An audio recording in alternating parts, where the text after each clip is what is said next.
What is up, people? Good afternoon, and welcome to What? Look at who I got today.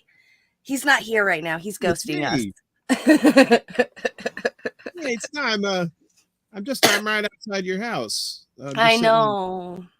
You're like in my backyard of the past. like 2 weeks ago or something like that. Yeah, it feels so long. That's what she said. Oh, heyo. Heyo. That was a good one. It got warm in here. That'll melt that snow. I wish. Like, I swear, because I'm a Twilight fan, I'm like, man, I wish I was a werewolf so I could just go out there and lay in the snow and just melt it. Because werewolves are really hot, supposedly, in Twilight. Well, they do sparkle. I don't know. So maybe those are vampires. Vampires are cold and they sparkle in the sunshine. But the werewolf boys, their skin is like hot to the touch. Oh, I've never seen any of the Twilight movies. Yeah. It's about like a regular girl who moves up to a town and literally a vampire boy and a werewolf boy fight over her throughout the entire thing. I've sold a lot of the books, but I've never actually seen the movies or anything like that. Okay. Yeah.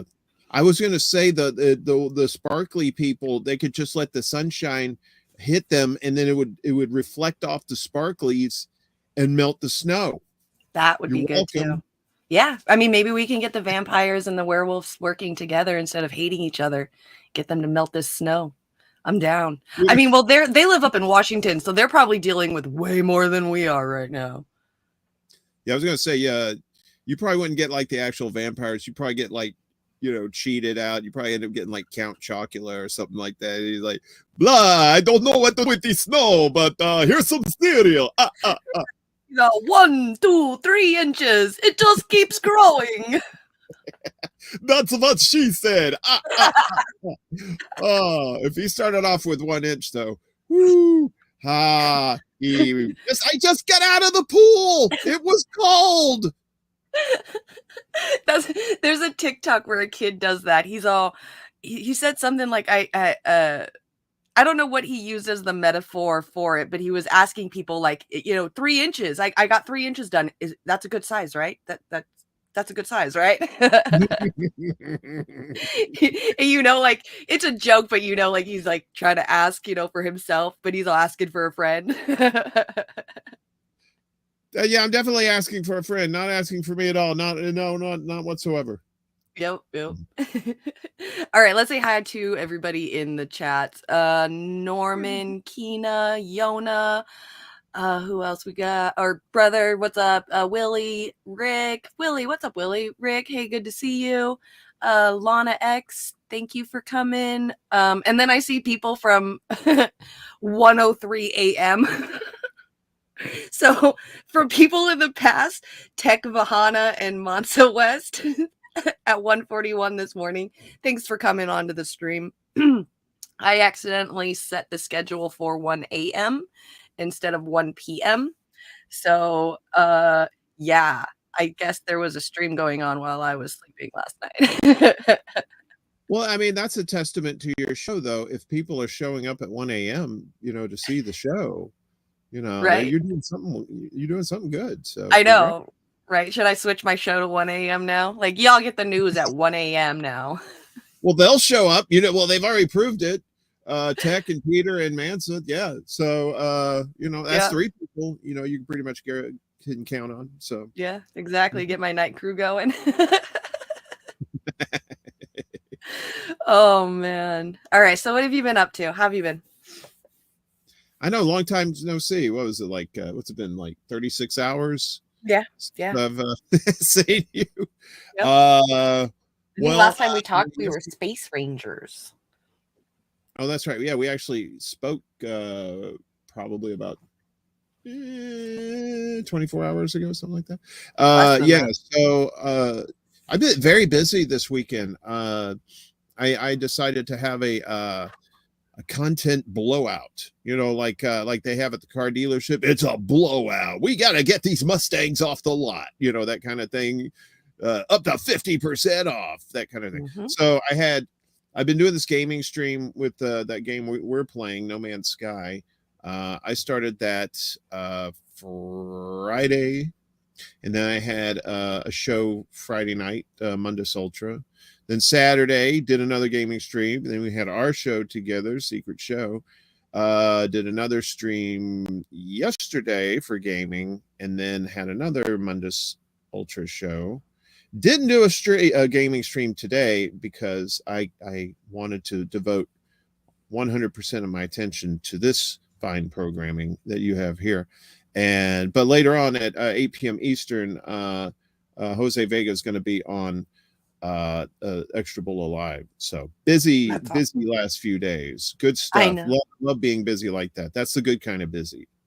Yeah. No, I love that you're just like diluting YouTube with yourself all weekend. Somebody was asked, I don't remember who it was, but somebody was saying that you were streaming a lot this weekend, and I was like, yeah, he needs to dilute himself out there. Just that's the way to do it. You just got to override everybody's view of yourself. That way they're eventually going to click it. They see enough of you. So and getting a little bit more of you out there too, because I've been putting out these Secret Show shorts that the kids seem to be digging. So and those are really easy to put together too. Man, we should have been doing that a long time ago.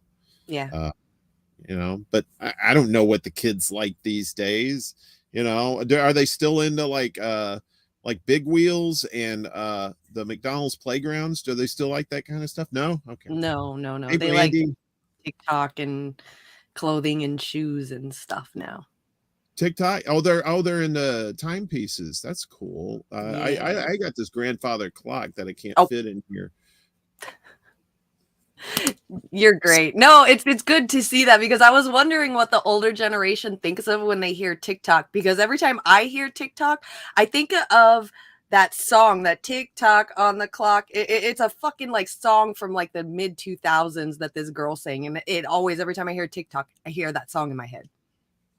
It reminds me of that song, I want to sex you up, because they start off the song, TikTok, you don't stop rocking to the TikTok, you don't stop rocking to the TikTok, you don't stop rocking to the stop rocking to the stop rocking to the I wanna sex you up. And the only reason I know that song is like my first gig in radio. I had to play a lot of top 40 stuff, and that was one of the songs I played. That's the only reason I know it. I'm not a fan. I'm just guilt by association. That's a good song. I like that song. Yes, Les Bones, Kesha, the song TikTok from Kesha. That's exactly what I think of. But that is good. I never thought about that. TikTok, you don't stop. Damn, they were saying TikTok way back then. Man, these kids think TikTok is just randomly made up, probably. I never even thought about that. Well, parents were saying TikTok to kids for years, especially they're running late, and they point at their watch and go, TikTok. Let's go, TikTok. Yeah. But how did that come up? Like, how did that term, with all of its history behind it, come to be an app where kids put 1-minute videos of literally anything you can think of? Maybe because the app is timely. Timely. Yes. Get a lot of information really quickly. And it came out at the right time. It definitely did. Yeah. It is very popular. Yeah, it really took over Vine. Vine was like everything for people for a really long time. Vines was where it's at, and then TikTok came in, and now Vine stars are TikTok stars. Is Vine even a thing anymore? Is it? No. No, they're coattailing on TikTok now, but they'll say like, I'm a Vine star from this. Like you'll see, they'll put up like an old video from Vines that was popular back in 2012, and then it'll click to a video of them now and be like, that was me. And so they'll get their following on TikTok. So TikTok did to Vine what Facebook did to MySpace. Pretty much, yeah. Pretty much. I mean, because they're kind of the same concept, like Facebook and MySpace. Yep. And and then Facebook came along. I think that the only reason Facebook became so popular because it didn't take 30 minutes to load a page, right? That was the thing. Like with MySpace, people would just load up these pages because you could customize everything. Like that's how we learned how to code. Yeah, it was like, and people were doing some crazy stuff on there too. Like, all kinds of animations and stuff going all over the screen. And it's like, Yeah. people forgot that you're on dial-up and or DSL if you were, had a little bit of coin back then. But I mean, this was like the early days. This is way before like cable modems and stuff like that. So, fast, high-speed internet. It was just, It was a yeah, wreck. it It was was, a but it was totally a lot different. of fun though, to be able to go to people's pages and find out everything that they loved and then making your own. I was a hardcore raver girl when when MySpace was out. So my thing was just off the hook, like, neon background colors. They had like those twinkling things that would twinkle from the top down on your page I had all of that. I would throw up, little videos. I think I had a video of like Homer Simpson, like twirling glow sticks or something to a rave song. And then I had like right underneath it, I loved record DJing, like how people can do things like record competitions. And this kid had like took these records and then he started playing the Star Wars song, Darth Vader song with the records. And I had that on. That used to give me the chills. Like I loved that. That was my life. I made my thing so full of stuff. It was just so fun though. It was so fun.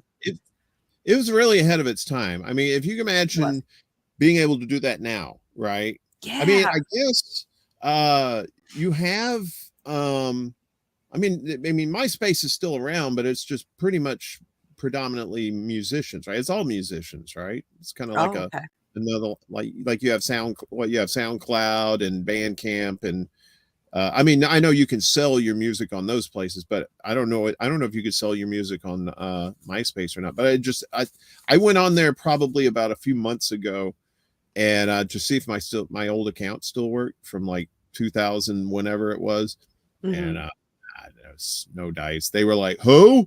But I did manage to. I think I created an account just so I could see what was all in there and stuff. Yeah, it was definitely ahead of its time. It really was. Right. I know. I miss it. My dumb butt decided to, I think back in like 2009, 2010, I was over Facebook, even though I had so much stuff on it. I deleted the whole thing. I went in there and just deleted the entire account. And now I'm fully regretting it for sure. Because there was some good stuff on there. Videos of like my oldest daughter when she was really little. I don't have any of those anymore. They're gone forever. Ugh. They decided to cancel my account for some reason. Didn't tell me why. It said I broke some community rule. And the only thing I remember doing was I shared a post that Rome from RBN was talking about going to. I think he was going to Jackson, Mississippi at the time, and that was the last thing I remember posting. And then all of a sudden, I got this email saying your account's toast. And I said, "Oh, well, that must be." This got to be a mistake. Somebody hacked it or something. Anyway, yeah, I'll go on there and they're like, nope, sorry. But I did get an option to download all the stuff from there. So, and apparently my old War Deer Entertainment page that I had is still up because I can still see it. I just can't do anything with it. I have a new one now, but Facebook is just so stupid. Facebook is hard. I don't keep in touch with anybody on there really. I only use it for promotional stuff for our stuff and my stuff, and that's it. I mean, that's all I'm going to use it for, because you start getting invested in that kind of stuff again, like with family pictures and stuff like that. Yeah, they're just going to screw you over again. So you can't trust any of these people. I know, but where else do I put my stuff? Like I do have all my family, my kids' photos and stuff like that on my Facebook. If I lost my Facebook, I'd probably be really upset. So I think that's why I don't do much of anything on my Facebook anymore, because I'm just afraid to lose it. Yeah, that's why I'm very careful myself with this. I started a new one where I use my middle name as my first name. So I was trying to be Slick Rick, trying to get around. It seems like it's pretty easy to make a Facebook account these days. They don't ask you for the ID anymore, I don't think. No, there's still some that are really like brutal. Like my daughter, like my oldest daughter, Roxy, they won't let her have her actual name on there because they don't believe that the way that she spells Roxy is the way that it's actually spelt. So her spelling Roxy is Roxxi, and they didn't believe her. They thought that it was like a porn name or something like that. So so her name on there is ROXI because they wouldn't allow her to. But that's her name. But did they make her like upload a copy of her like ID or something to prove who she was? That's probably what they wanted to do, but I told her no, there's no way that she should ever do something like that. So there's no point. It's just a Facebook account. Yeah, exactly. You're not applying for a driver's license or right a loan or something. It's right. Just it's just Facebook. So I think Facebook's going to go the way of the dodo. Something's going to come along and replace it. I mean, maybe it's TikTok. I don't know. That's going to replace Facebook, just like Facebook replaced MySpace, or Facebook will turn into something else like MySpace. Well, like Twitter kind of took over Facebook now, because Facebook's kind of like the dinosaur area, you know, like the old people retirement home, pretty much. So Twitter is kind of like, even though it's a shit show, it's like a burning car that you want to sit in watch, you know, so you join it just to watch. So it's kind of the place to be right now, even though it's burning in hell. Yeah, I mean, Elon said he was going to make some changes, and I have noticed that some of the posts that I've made, I've gotten a little more brave in some of the posts that I've made recently. But still, there's still censorship on there too. Yep. I mean, none of these platforms are going to be immune to it, because eventually, once like Rockfin and Rumble and all these, once they get like really, really popular and more like normies, not just like a certain sect of people that, you know, like mostly like Rumble is mostly like conservative folks, right? Mm-hmm. Although there's some liberal stuff on there too. But it's mostly conservative stuff on there. So, mm-hmm. But once it starts becoming super popular and people start complaining, you know, then they'll probably do the same thing, because money's money. You know, they all want to make money. They ain't doing it for their health. They're doing it for the money. And once I do feel like Russell Brand is really giving Rumble like that oomph that they needed too. Yeah, I mean, you're starting to see the shift where you had two definitive camps, and there was all spearheaded by like MSNBC and CNN on one side, and then you had Fox on the other. But now you're starting to see more people who are just kind of like, you know, kind of like the crossover people who are like kind of dip their toes in both worlds. And it's good to see that. It's good to see people who are just like, who can point at both of these entities and say, these are both wrong. And they're using us to divide ourselves, right? And people are starting to figure that out. More information is coming out. Especially like with independent journalists, that are more and more people are turning to independent journalists and getting away from mainstream media. Hell, even getting away from the likes of TNT, and because TNT is corporate. It's corporate media now. I mean, they got the what's his name, the billionaire backing them. So, and you know, the Sam Cedar, these other shows like that too. They're all money backed, and you can tell that they all have these shit lib messages, and people are just done with that. They're tired of being lied to, you know, and they want people. I think people want to come together. It's just they're just kind of finding their way of trying to do that right now. Mm-hmm. So, and it's good to see. It's good. It's going to take a little time, but you know, it'll get there. Yeah, we're media's in the thick of rehabilitation right now. We'll get out of it and come out on the other side eventually. As long as we just keep going. We can't stop though. That's what I'm starting to learn. Like, you can't let the bad guys win, because that's just the way that it's always been. The only way to change the future is to do different than the past. So we got to keep going. Yeah. I mean, you got to find new and creative ways to communicate with people too. Yeah, that's hard. Right. I mean, especially like when you know, you're an old fart like me and you've been entrenched in the old ways of communications, you know, but since I'm a tech head, I'm always looking for new ways, like new social media to break into, to see if it's any good or not. Because I think of it like this. Let's say, you know, you're trying to communicate with somebody, right? And you play him a song. You play the Nine Inch Nails version of that song "Hurt," right? I don't know if you ever heard it. It's a good song, but if you're not a Nine Inch Nails fan, you're like, oh, this song sucks. I can't stand this song. But if you let that same person hear the Johnny Cash version of that song "Hurt," which is it's the same song, but it's sang in and played in a totally, you know, different way, a kind of a, very simplistic, and it's just like, yes, this is the most beautiful thing. And then you tell that person, dude, it's the same message. It's the same message. I just presented it to you in a more palatable, easily digestible way.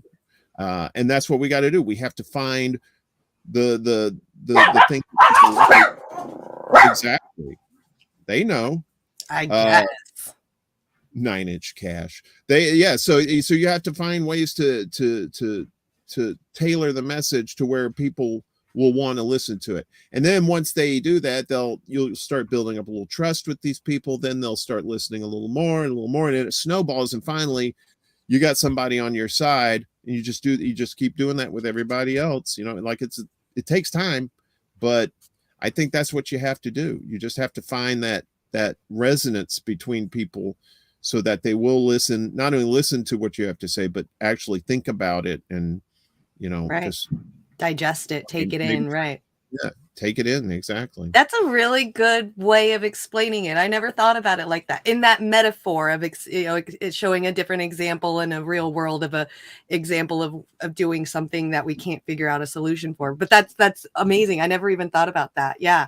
There's, just a different tone, a different way of saying it to people to where they can have it palatable to them instead of how everybody else is. Not everybody's the same. Everybody's different. Yeah, or if you want to make it even more simpler, it was just like different languages. You're speaking to somebody in Mandarin, and they're Cantonese. They're not going to understand you, so you just speak to them in Cantonese. You go, oh, now I understand what you're saying, right? It's the same thing. So you may be both speaking English, but what you're saying the information may be a foreign language to them. So you have to put it in terms that they can understand. Not saying that these people are stupid. They just think differently than you do. So you have to think about it in that way and curtail the message to where it fits where it would be most beneficial for the person you're trying to talk to. Right. No, that's like a really good way of putting it. Damn, I should listen to you more often. Tell me to shut up some more, okay, please. Well, I do most of the talking on our show, so maybe I'm just too stoned and I'm not listening. Yeah, she's not listening. Let me talk to the people here. She's not here. Listening. Hold on here. Seriously, she's not listening. She really isn't. She means well, but she's stoned out of her gourd most of the time. She's probably thinking of like food to eat too, especially like late at night. Okay, I'm done. I'm dead. I'm done. You know what? This interview is over. I'm leaving. How do I leave? Okay. Sorry. I know. I wish I had like one of those. Here, wait. I think I do have something. Here you go.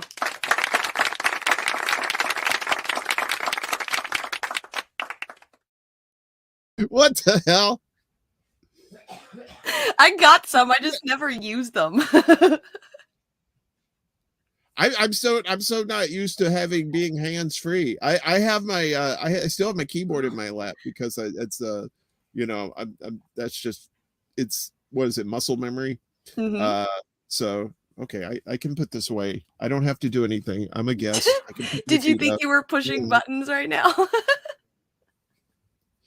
I can actually look at the camera now. Now I don't look like I'm like a lost tourist, in Times Square trying to find the Toys R Us that isn't there anymore. So yeah, now it's me looking around and trying to get shit done.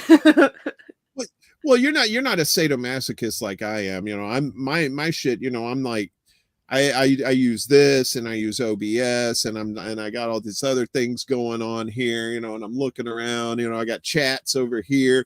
I got something. I got to make sure you're still up here and all this stuff. So I'm like, I'm like Stevie Wonder over here, just like da, da, da, da. Oh, that was probably a little insensitive. I'm sorry about that. So any Stevie Wonder fans, I apologize.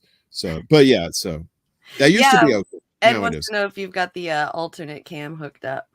Wasn't it Ed's birthday No. this weekend? Yeah, what? Sunday, I think. That's right. Happy belated birthday, Ed. Happy Ed belated turned birthday. Ed turned 21 again for like the 30th time, I think, right? Isn't it Get it, girl. That's what I'm talking about. Ed's a youngin'. He's a baby. I love it. Okay, so let's get started on some new stuff. All right, so tell me the first words that come into your head after I say this. Hillary Clinton. Oh,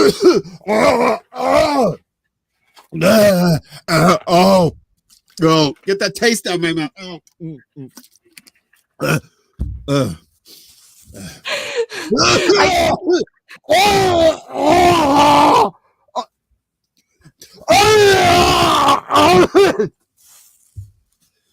I'm sorry, what was the question? I haven't gotten there yet. Jesus Christ. Even your computer was having a panic attack. Was everything going crazy? That was awesome. What happened? No, you were fine. It was just like glitching a little bit. Yeah, I think it made my equipment sick too. I don't know. I think if there's like if a catcher's mitt wore a North Korean pantsuit, that's what I would think of when I think of Hillary Clinton. Catcher's mitt wearing a North Korean pantsuit. Jesus Christ. I can't even put those together in my head. I can't picture it. That is the weirdest thing ever. I can do that. I have Photoshop at the ready, so we can make those dreams come true if you do. Okay. Now I'm going to get to the question, though. What if I was to tell you that Hillary Clinton has something to say about the Ukraine-Russia war? Oh, boy. Right. Yay? Right. What does she have to say?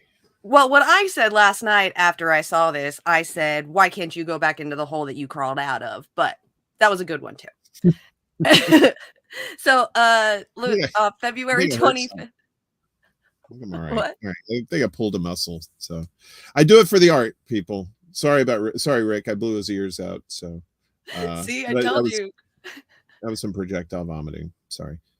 I'm sorry. So, oh, God. Oh. I know it. Well, look, she's not running for president, so she doesn't have like a paid makeup artist through the donations of, the people who liked her.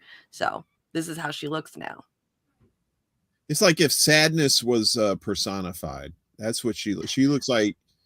Just human sadness. That's defeat. This is what defeat looks like.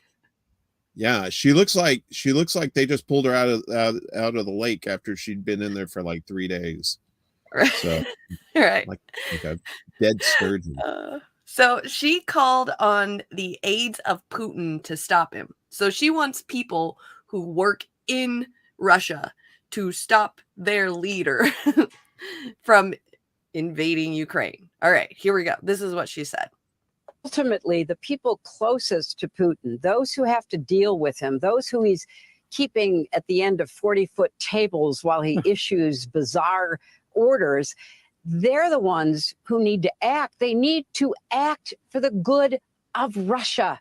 They need to stop him, whether or not this has turned into some kind of physical or mental problems that he either had or has in some way come down with. We don't know. But his behavior is dangerous, and it's dangerous to the future of Russia.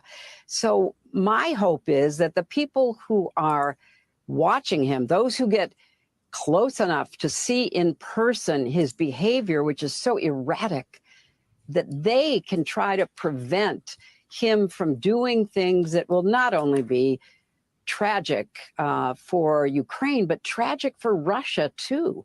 This should be stopped for Russia's sake. All right. Now, if you replace the word Russia with American imperialism, it actually makes a lot more sense and is probably true. Yes. Ooh. Yeah, it's crazy to me how she's, you know, obviously she's just repeating and spewing all the talking points that they've all already, you know, mainstream media has already been spewing, you know, that what really got me what she was saying was that Putin has like his health is deteriorating, or he has a mental problem or something like that. There's something wrong with him. Like, how dare you?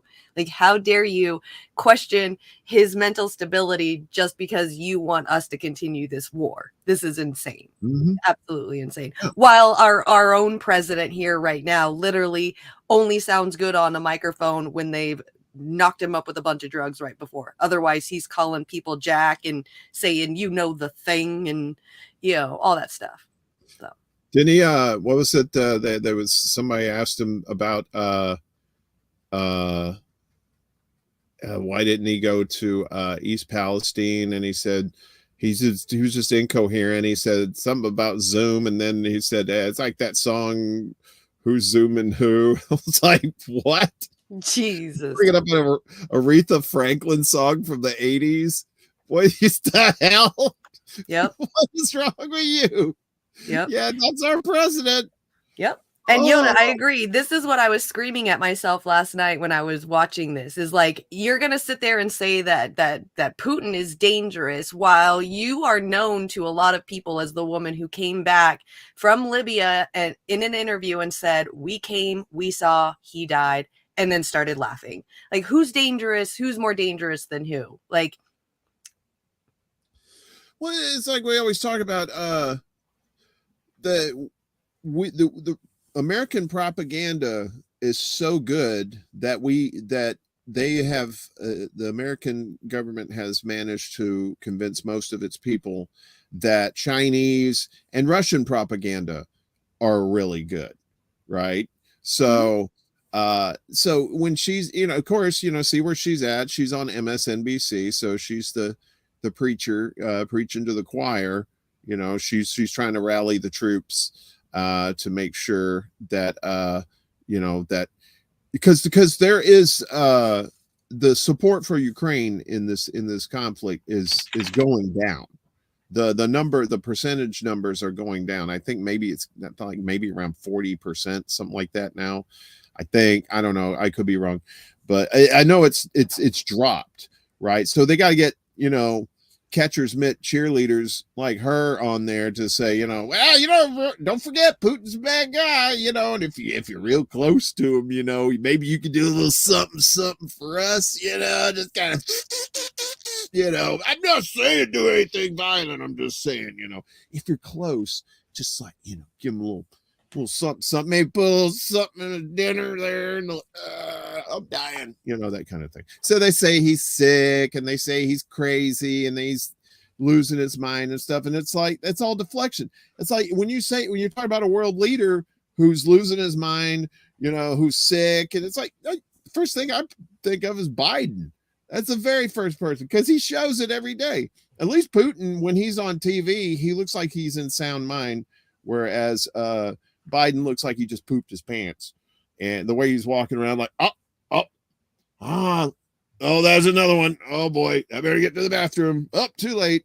You know, so all just preaching and trying to get people riled up and trying to make herself stay relevant in the process too, because she's a narcissist, you know. Yep. Sherry, you make a really, really, really good point. And it's something that I should have thought of. So thank you for even bringing this up. Of course, she doesn't like Russians. Like, who was the start? Who started again and revamped up this whole Russia fear mongering Red Scare again? It was Hillary during the 2016 campaign. It was the whole Russiagate thing. Of course, she is anti-Russian. Like, why did I even think of this? I am such a fucking idiot. Like, of course she would. I just didn't expect her to be out on the news feed talking about it, but I should have expected it. But you know, but here's the thing. So let's say Putin steps down or whatever, or there's a coup, and somebody comes in to lead Russia that is friendly to the United States, right? Let's say that happened. All of a sudden, it's going to be like, oh, Russia's back. Yay. Remember we fought together in WW2? You know, we were buddies then. Now we can be buddies again because that evil Putin guy's gone. And we got a real one in there right now for us. It's the same thing about Ukraine. Before 2014, actually before before last year, before the war started, you heard mainstream media, like on both sides, on the Fox and MSNBC, saying that, you know, there was Nazis all over the place. That there, you know, they gotta get these Nazis out. And then all of a sudden Putin invades, and all of a sudden it's like, Nazis not so bad. There's no Nazis. We don't know what you're talking. Well, let me look under here. I don't see any Nazis here. I don't see none, you know. So it's like, it's as soon as they get somebody in that that will play ball with the United States, then you'll see all of a sudden Russians will be wonderful again, and you know, that sort of. So I can totally agree with you. I just don't ever think it's going to happen. Like, that's the one thing I don't like about Putin, is that any of his people that try to run against him usually end up dying. So, like, I don't think that's why probably America hates Russia so much, is because they probably tried to put in little puppets of theirs, and like Putin's like killed them off. Like, no, nobody can run against me. I'm it for now. Russia's like, or America's like, you can't handle it. Yeah, I mean, I don't really know too much about Putin, but I mean, anybody who rises to the ranks of a world leader like that, it's kind of like a billionaire. It's like, how did you get there, right? How many people did you step on to get to the top, you know? And he's like ex-KGB, so you know, he's probably done. He's probably not a good person, right? But it's understandable the things that he's doing, like this invasion in the Donbass and Donetsk, and trying to liberate those people from their own country that's trying to kill them, that's been trying to kill them since 2014, you know. And you know, and I'm overall, I'm just like, I just want the war to be over with, you know. I don't really care how it happens. I think if Russia does leave, like, and that's how the war ends, great, the war's over, but they're still going to have the same problems before, and we'll probably go back in again. You know, it's cyclical. It seems, you know, in our country, that out of the 200 and something, I don't know, 200 some odd years that we've been a country, the almost 250 years, like only 40 of those years were peacetime. We weren't at war with anybody. I mean, that's ridiculous. So, you know, but the U.S. is going to keep this going because the military industrial complex wants to sell those weapons, and they just want to keep doing that over and over and over. Yeah, I'm in the process of watching as of now. I'm like halfway through Ukraine on Fire from Oliver Stone, and it's very interesting to even just, you know, we're like a year into this war as of now, to watch a documentary, you know, from somebody that I think personally is extremely credible. I've read multiples of his books. To have this documentary showing what actually happened in Ukraine back in 2014, before this war got started a year ago. So this is them giving all this information up before we even did all of this. So it's interesting to see, because, you know, there was no undersided motive for Oliver Stone to do this, because he didn't make it like 6 months ago. You know, he made this years ago. So it's awesome. Yeah. Good so far. And if you guys want to find it, it's on YouTube. All you have to do is just say, like, yes, I agree that I understand that this is like, I think there's like a warning before you go on and get to watch the video or something, but it's on YouTube. I'm amazed YouTube let them put it on there. I figured that would be like maybe on Rumble or something like that, you know. I don't know if it's public or not. I don't even know how I got it. I tried to find it on there, and it's very hard to find, but I got the link from someone. So maybe it's just an unlisted link, and the only way you can watch it is to get it from someone. It's a secret show. It's a secret show. Yep. Probably how they get around it. Yeah, they probably do. Yep. All right. We got the comments. Okay, I'm up to date on the comments. All right, let's get on to the next one. I don't want to show too much of it because it still is NBC, but share audio, right? Okay. What's his name? Woody Harrelson went on to Saturday Night Live on Saturday. I haven't watched Saturday Night Live in a very long time because they just stopped being funny. But what was it you were saying yesterday? Seeing this guy's perspective, or knowing what this guy's perspective on things is very shocking that Saturday Night Live brought him on. Was that what you were saying? Yeah, he hasn't kept it a secret. I mean, what he thinks about the government and policies and stuff like that. But he's still a big name in Hollywood. So I mean, it could have been more one of those things where it's just like, okay, we got to have Woody on. Maybe he'll behave himself. Or maybe they could have told him, like, before the show, like, okay, let's stay away from these topics in your monologue or whatever. And then Woody said, okay, that sounds good. And then he does his monologue. He's like, I'm gonna do it anyway. Right. Okay. Like, it's Woody. He's gonna do that. So okay, that makes sense. I don't really pay attention to a lot of celebrities when it comes to their personal opinion on politics, because I'm just like, you're a celebrity. Yeah, I'm consistent at least with it because I think Trump is a celebrity too. So, his politics to me were nuts. So I don't really know too much about what he stands for on all this stuff, but it was really good to see him come out with something like this. This definitely gave SNL the bump that they needed, hopefully, at least because I love these kind of jokes. I do really enjoy the skits and stuff. I really wish that they would just kind of step away from the shit libbery that they've been doing for the last few years. This Hillary loving, blue dog, Democrat comedy stuff. It's just too much. And so I'm hoping they can see the popularity of this and maybe start moving towards that lane a little bit more. Mm-hmm. Yeah. All right. Let's watch this. I hope I got it onto the right spot. I think I did. Play it. Oh, that's never happened before. I think Hillary broke your machine too. Right? What is going on? Does it need this? Does it need to purge itself? For real, what is happening? Hold on, I'm reloading it to make sure. There we go. Except not that, bitch. Over here. Thank you. Here we go.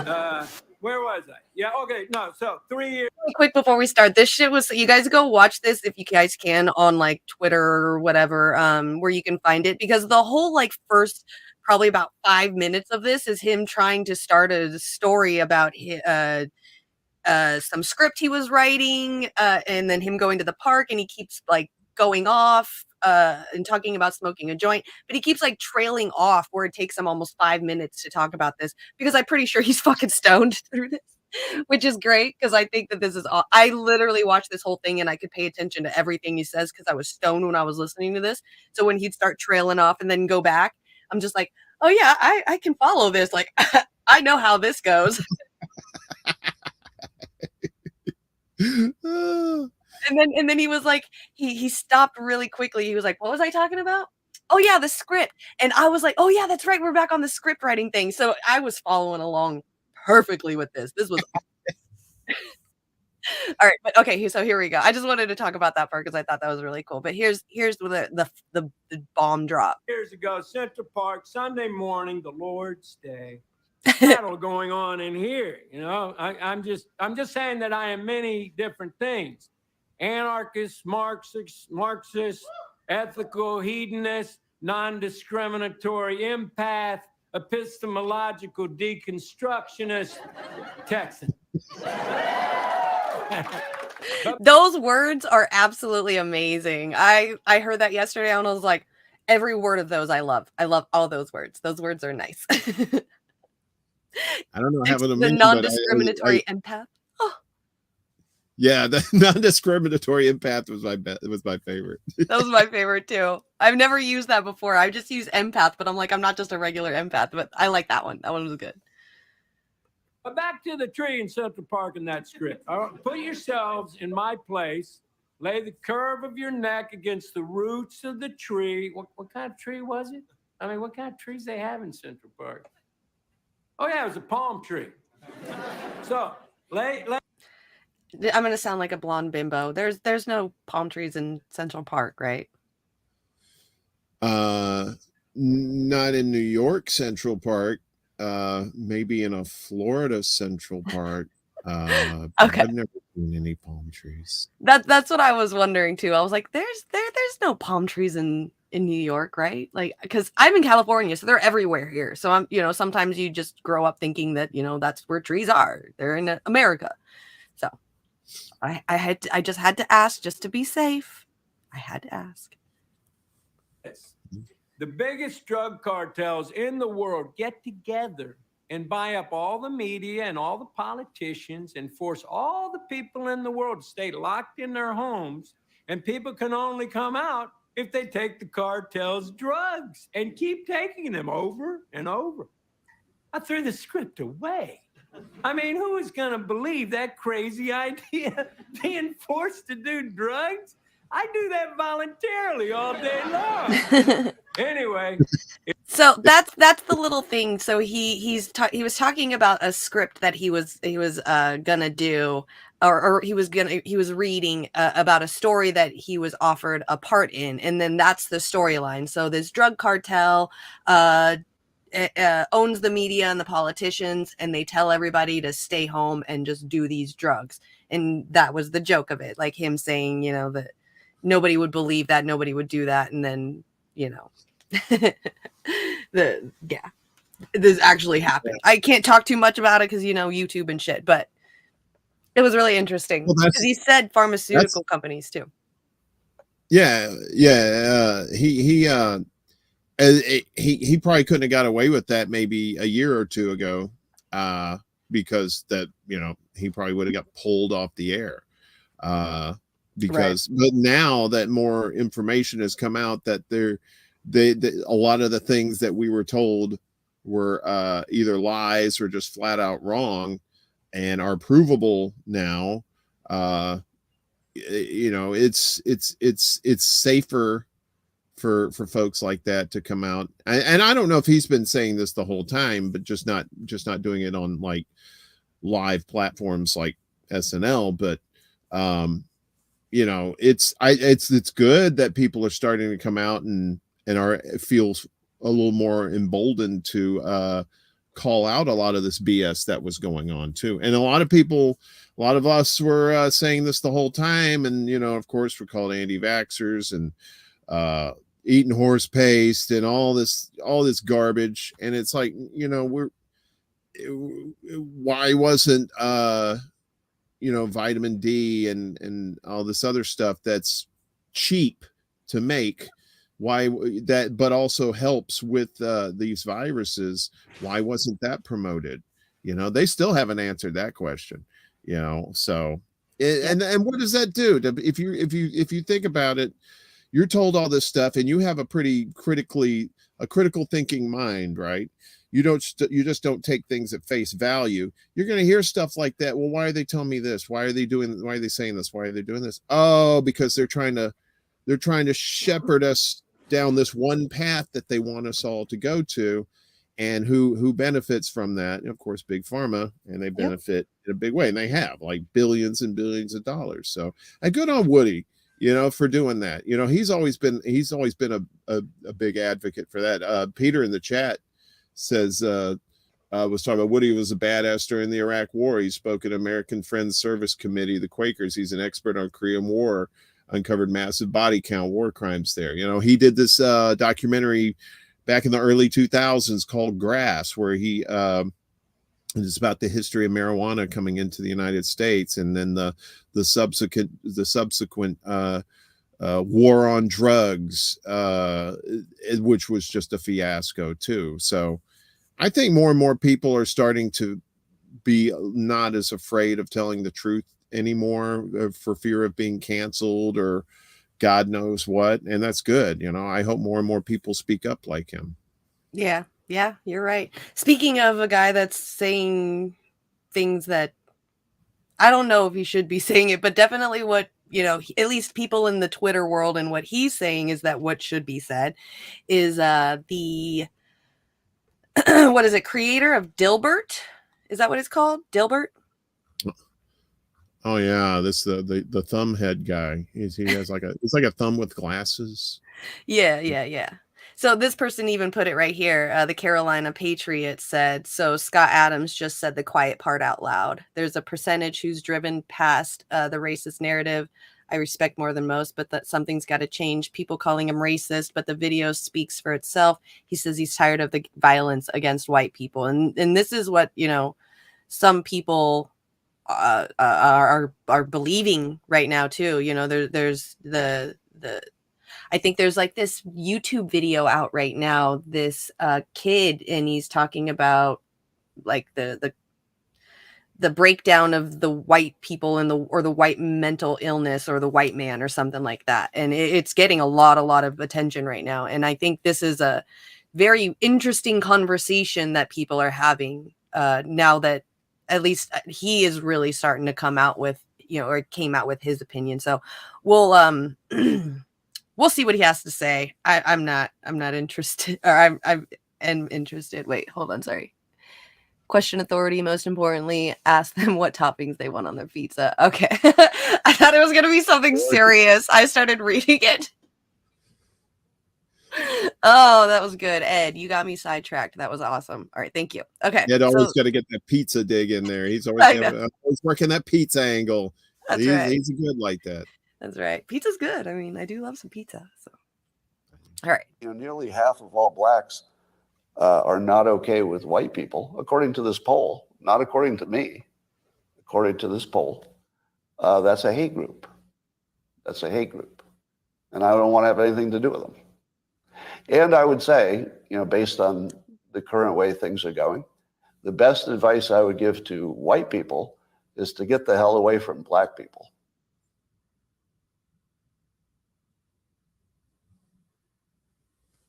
Sorry, I'm pretending I'm a dog and cocking my head. Sorry about that. I muted myself. So there was a poll on Twitter that I don't know where the poll is. I couldn't find it anywhere. But I guess they polled people of color and asked them, is it okay to be white?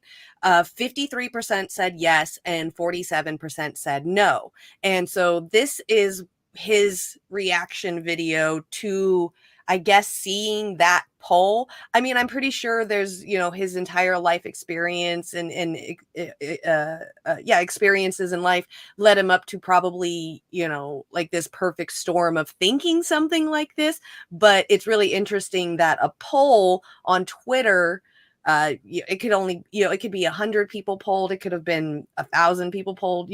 That's not the majority of colored people in the United States, but he just took that poll, and because 47% said no, it's not okay, it's like almost half and half, that we should, as white people, should stay away from people of color, which to me I think is absolutely ridiculous. Because before we get into a little bit of this, to me, being an ally to these people of color, I'm not looking to be their friends. I don't want them to all accept me because of what I'm doing for them. I don't want that. I know that I'm not going to make everybody like me. I know that everybody's not going to approve of me, even as a female too, even as a white person, as just a person, period. I know that people aren't going to like me. And so this is what I always teach people about, or at least I teach my kids about, is unconditional love, loving somebody whether or not they like you, no matter what, just unconditional, like parents that have children that are murderers, they still go and see their children. Like, that's unconditional love. Like, they know they've done something absolutely horrible, but they still love their child. And that's the kind of, when I do my activism work, when I go out there and help people that are less off than me, or even just as equal, whatever I'm out there doing, protesting, I'm not looking to make friends. I'm not looking for approval. I'm going out there selfless and with unconditional love. And this guy just seems like he wants everybody to like him. So if I have to live in this neighborhood, everybody has to like me. And that's wrong to me. Yeah. I want people to leave me the hell alone. I'm totally opposite. I don't give a shit. I don't give a shit if you like me or not. And if you don't, that's fine. That means you won't be bothering me. That's So, right. That's right. but I mean, what he's talking about is trying to solve the problem of division with more division, right? Let's separate ourselves from people of color, from black people, because they don't like us. Yeah. It's like, well, first off, all black people, they're not a monolith, right? Everybody has different reasons for liking or disliking other people, right? So, but you look at the history of this country, who's been running the show? White people, right? Who had slaves? White people.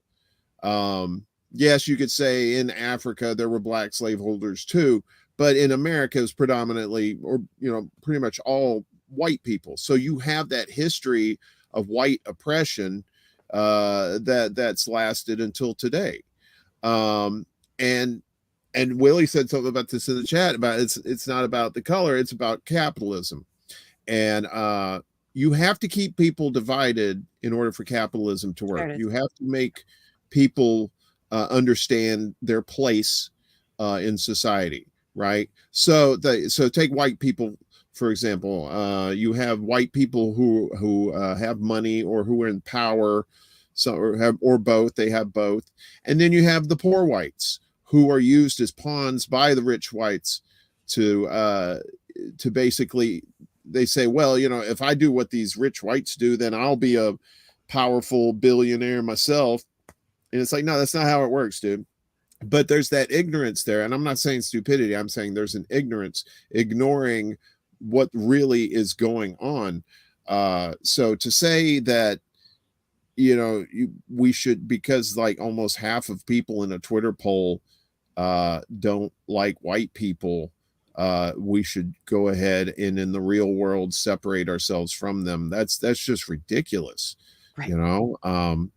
I mean, I living in LA and then now in New York, I've been around a whole bunch of different kinds of people, and I like that. I like variety of people.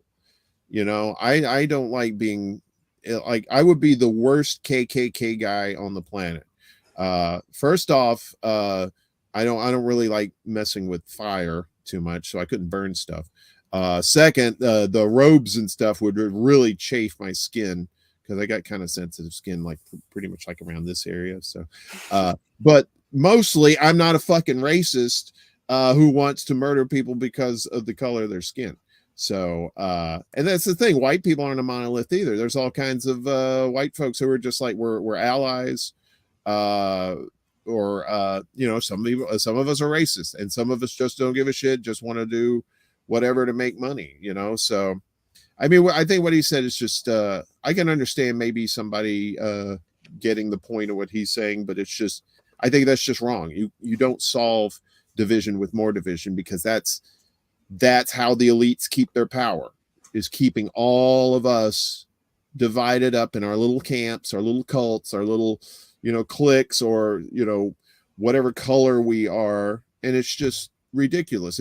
They know if we all came together en masse and worked together, they'd be toast. And they see that power within us, and they're scared to death of that.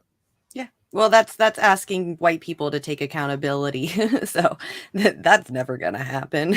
It's wild to me to see him talk like this, because there's this show that I've been watching on Hulu recently. It's the most dangerous prisons in the world. So it's about this guy who spent 12 years in a London prison over the false accusation of murder. He ended up getting released because they found evidence that he didn't do anything. So now he has a documentary where he goes across prisons across the world and sees how they are. And I was watching one last night after hearing about this whole, like, we need to separate and blah, blah, blah. And this is just like the natural culture of us. Like, this is white people mentality. We don't like somebody, we move away from it. Like, if you ask a conservative, or if a conservative hears you say, like, I don't like this about America, they'll tell you to move. So it's just what they do.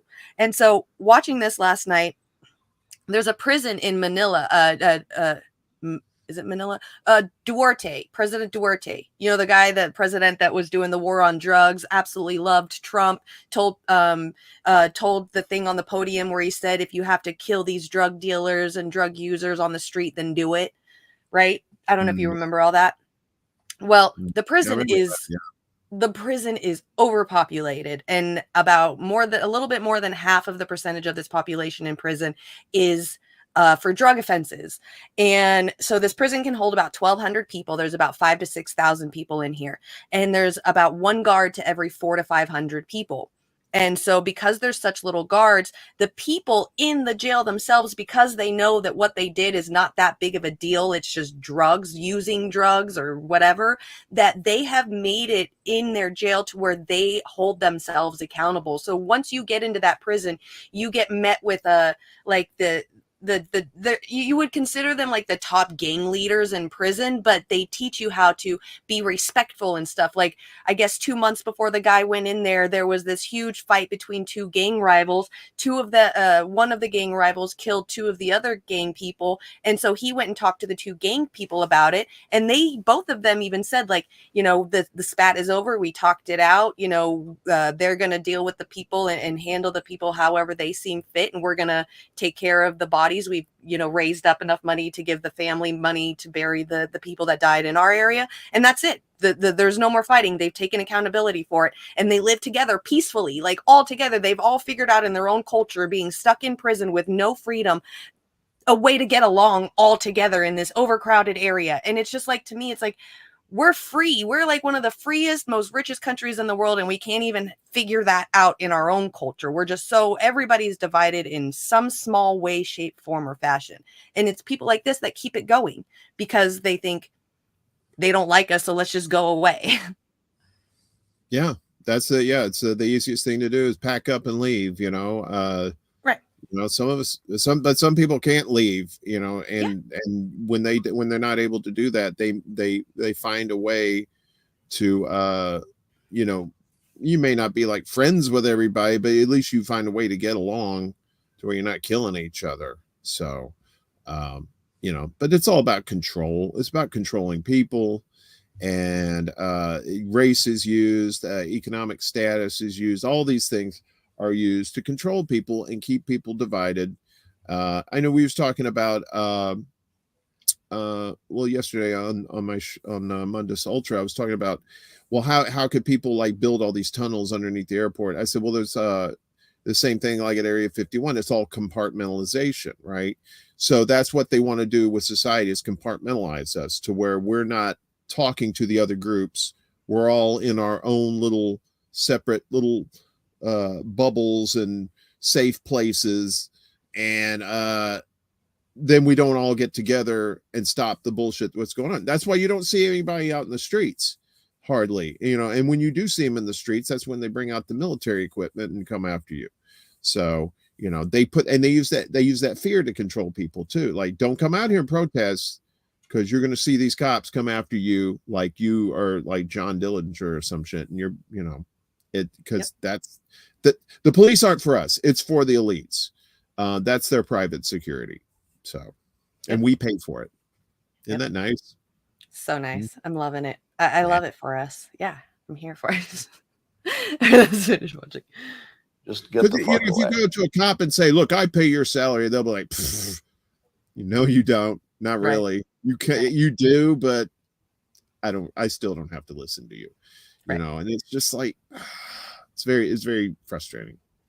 Because it's true, we don't really pay too much of their salary. I mean, we pay a percentage of it with our state taxes, but a lot of it comes from governmental subsidies. So if anything, like police and fire departments and things like that, they're social programs. It's socialism. Wherever you have to go, just get away. Because there's no fixing this. This can't be fixed. Right? This can't be fixed. You just have to escape. So that's what I did. I went to a neighborhood where, I have a very low black population, because unfortunately there's a high correlation between the density. And this is according to Don Lemon, by the way. So here I'm just quoting Don Lemon when he notes that when he lived in mostly black neighborhood, there were a bunch of problems that he didn't see in white neighborhoods. So even Don Lemon sees a big difference in your own quality of living based on where you live and who's there. So I think it makes no sense whatsoever as a white citizen of America to try to help black citizens anymore.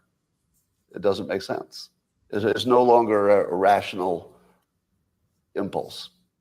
And so I'm gonna back off from being helpful to black America because it doesn't seem like it pays off. Like I've been doing it all my life, and the only outcome is I get called a racist. That's the only outcome. I did it again. So if you think about it, what he just said, and like right before that part, it is a form of racism. If you go on the internet to find somewhere to move to and you look up the percentage of blacks versus white in your neighborhood and find a small percentage of black people in that neighborhood and move there because of that, that is racist. It is a form of racism. That's not you finding your dream home or just a place for your family to be and then find out who the neighbors are later. Yeah. And I'm sorry, but I grew up like, you know, what they call quote unquote the ghettos. I grew up in all of that as a white girl. And when you're in it, in the thick of all that, yes, there is, you know, violent crimes and stuff that goes on, which is because of poverty, because of systemic racism from and injustices of our country.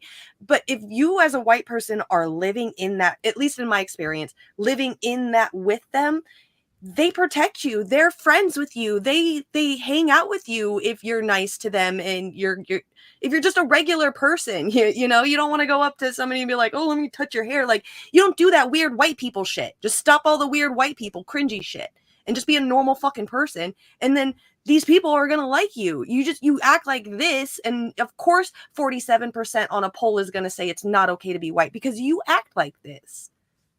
Yeah. Yeah. I mean, I've been in some poor white neighborhoods. And it's I didn't feel safe in those places.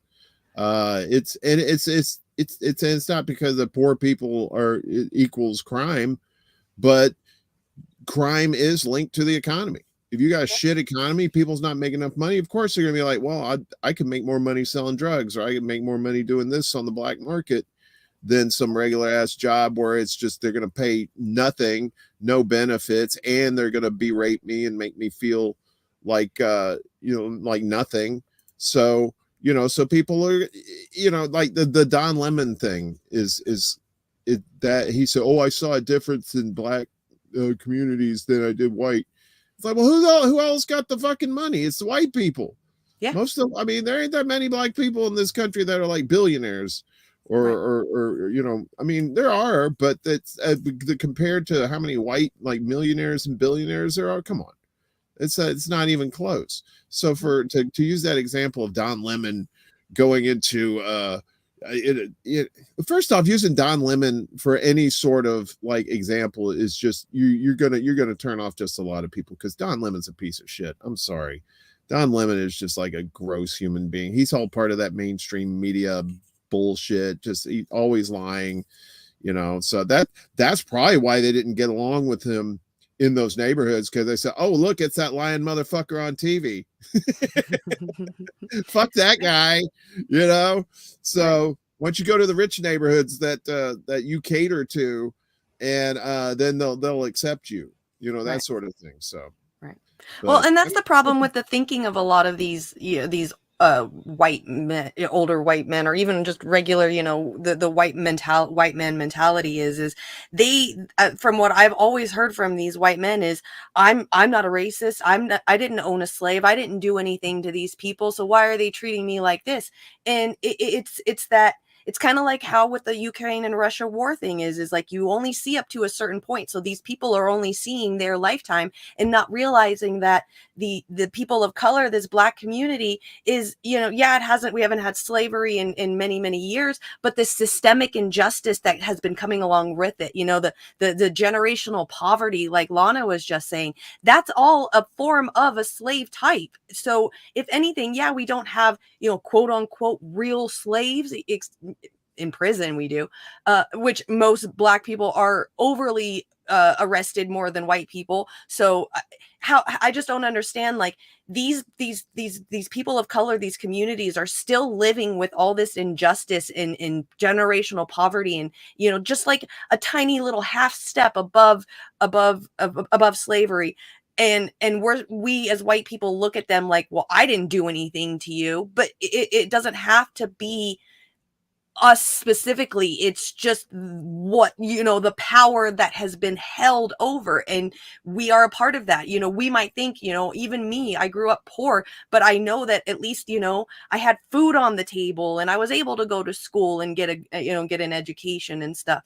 That's a lot more privileged than a lot of people in color and colored communities. So even as a poor person, I have to recognize my privilege and acknowledge the fact that, yes, even though I haven't done anything like own slaves, I know that the color of my skin has brought this stuff to those people. And I know I can't do anything about it, just like the Black community can't do anything about it. Like they can't stop themselves from being Black. I can't stop myself from being white. So at least I need to hold accountability to the people that I know and that I'm a part of.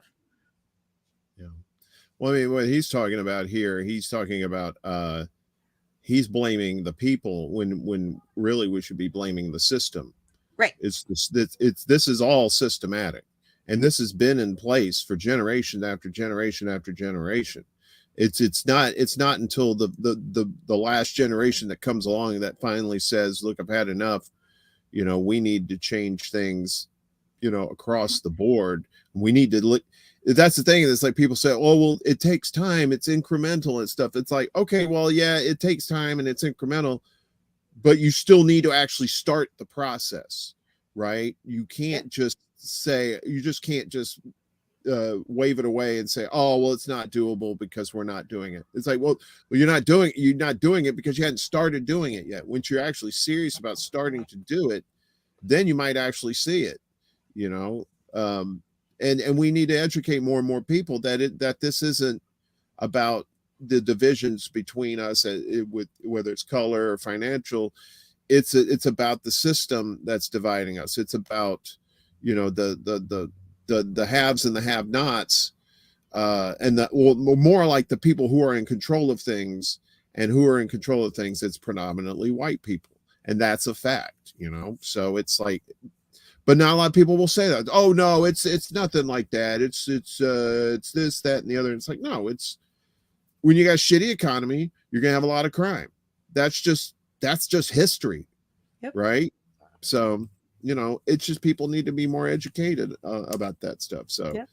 And it's not like the rich people aren't doing crimes themselves. They're just doing it in a loophole way where they're not getting caught.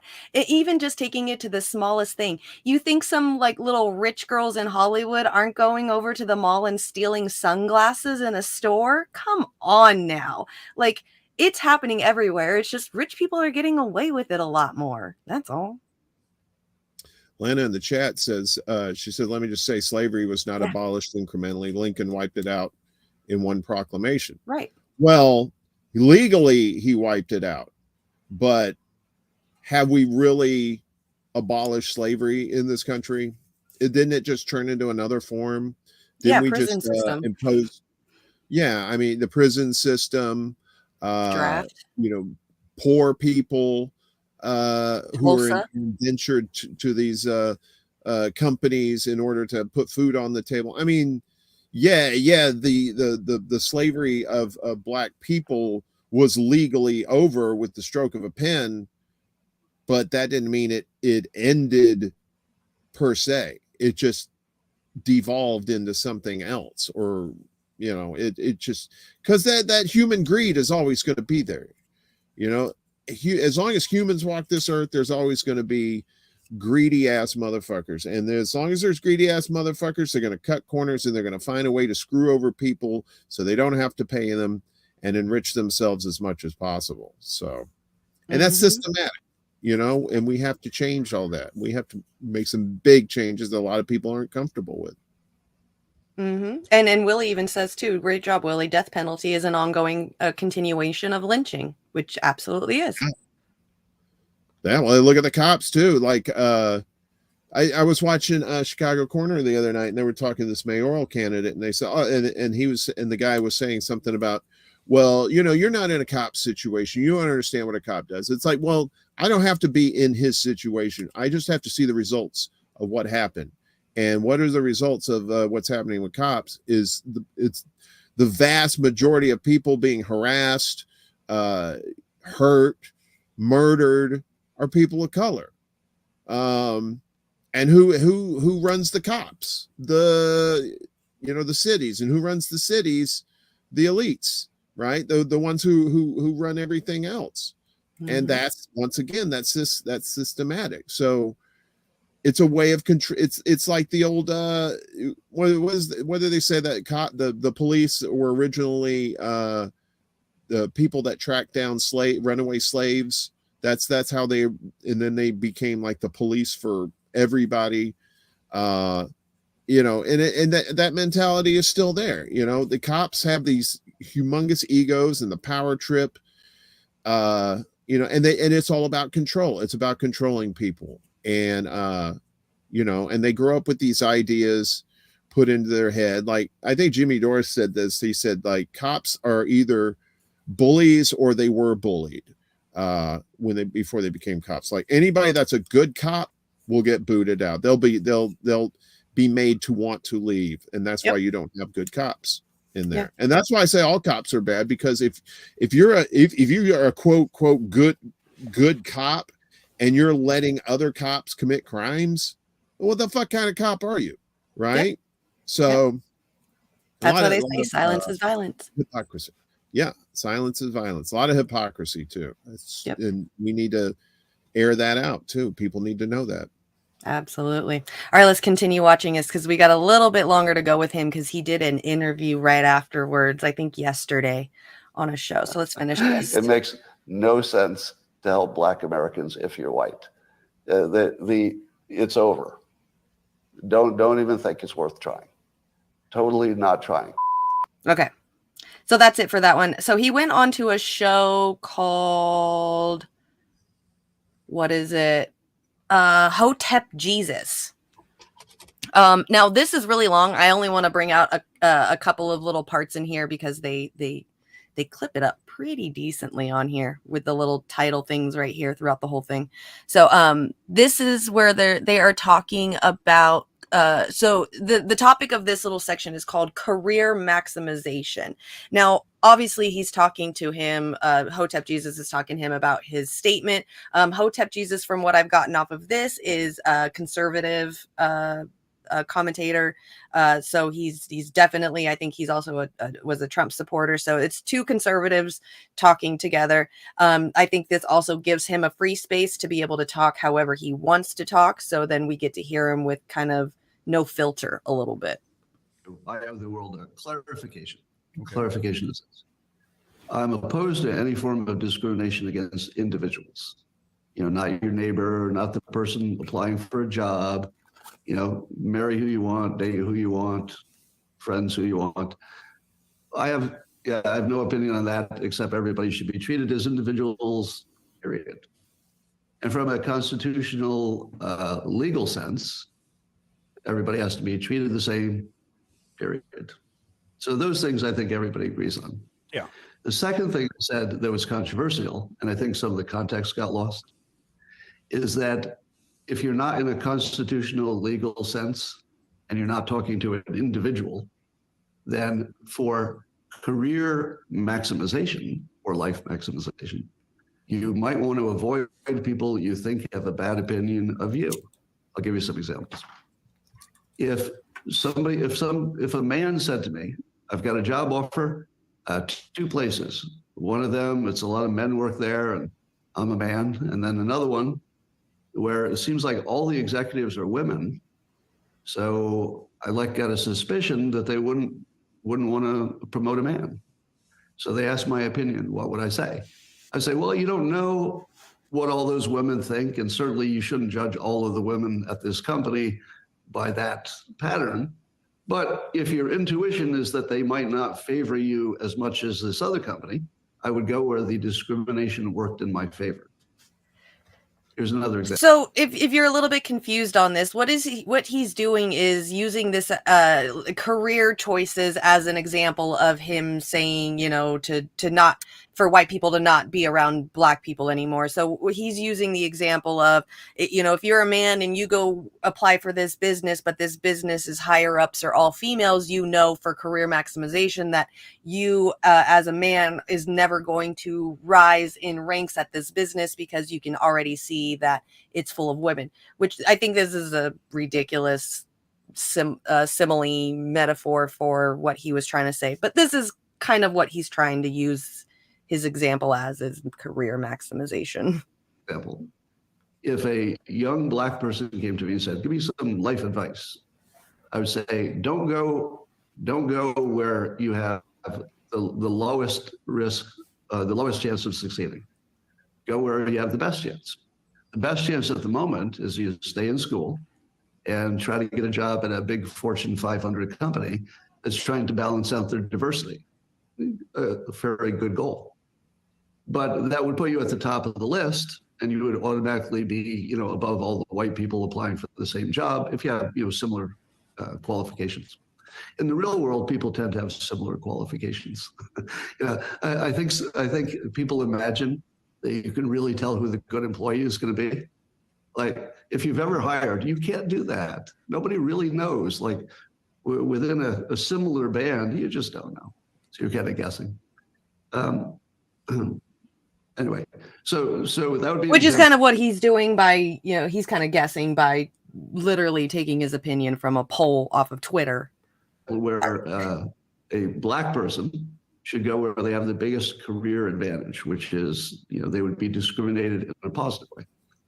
If you were a black man and asked me for advice, and you said, should I go work for a company in Cleveland, or go somewhere where, not Cleveland, I guess, where there's a higher white percentage, which would be your competitive advantage?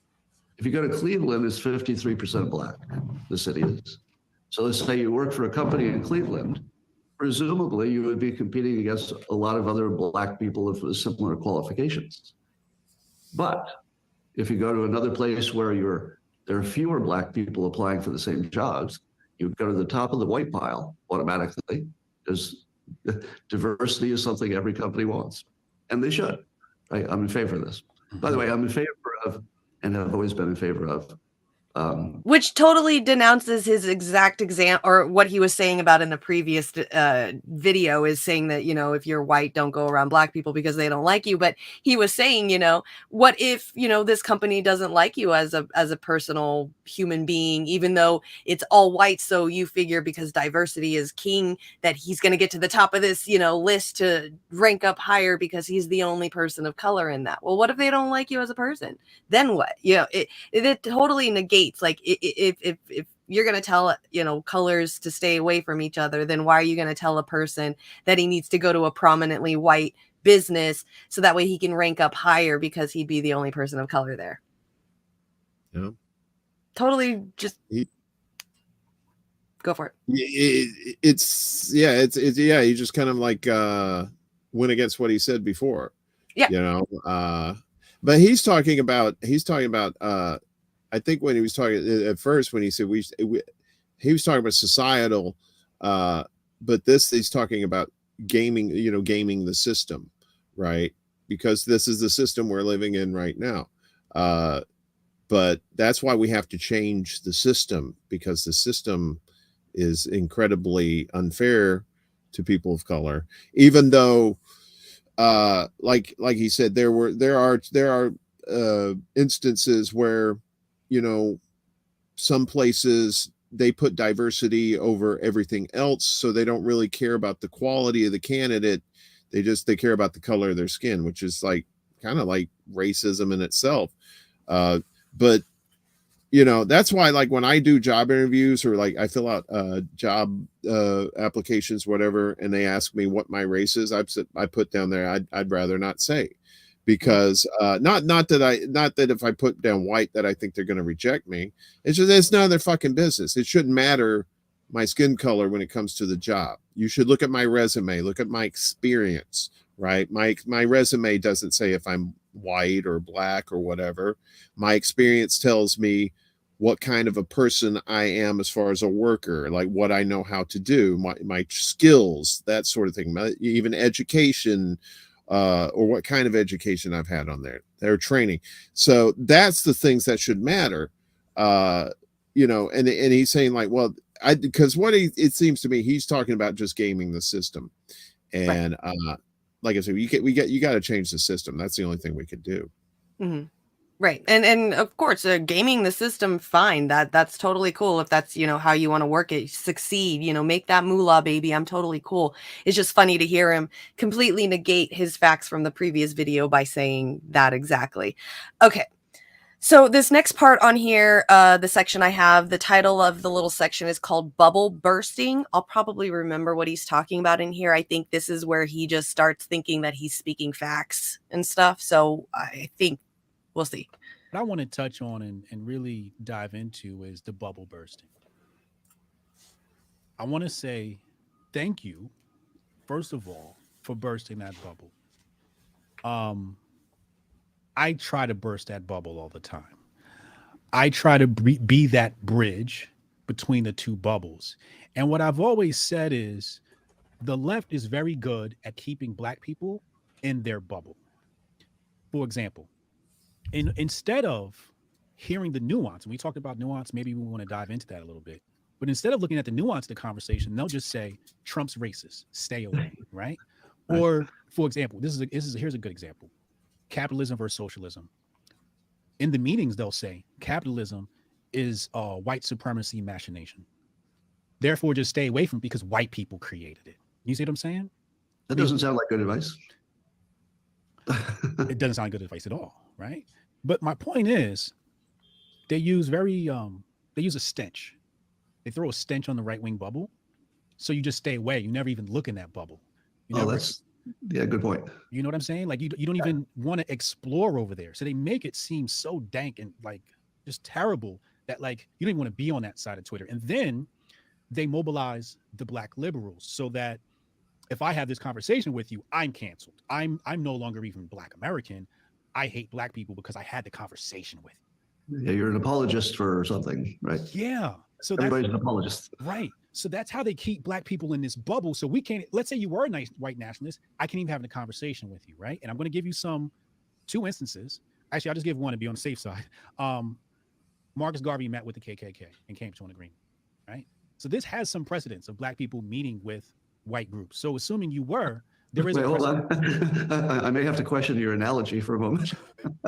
But let me see if I piece this one together. In your analogy, would I be a member of the KKK?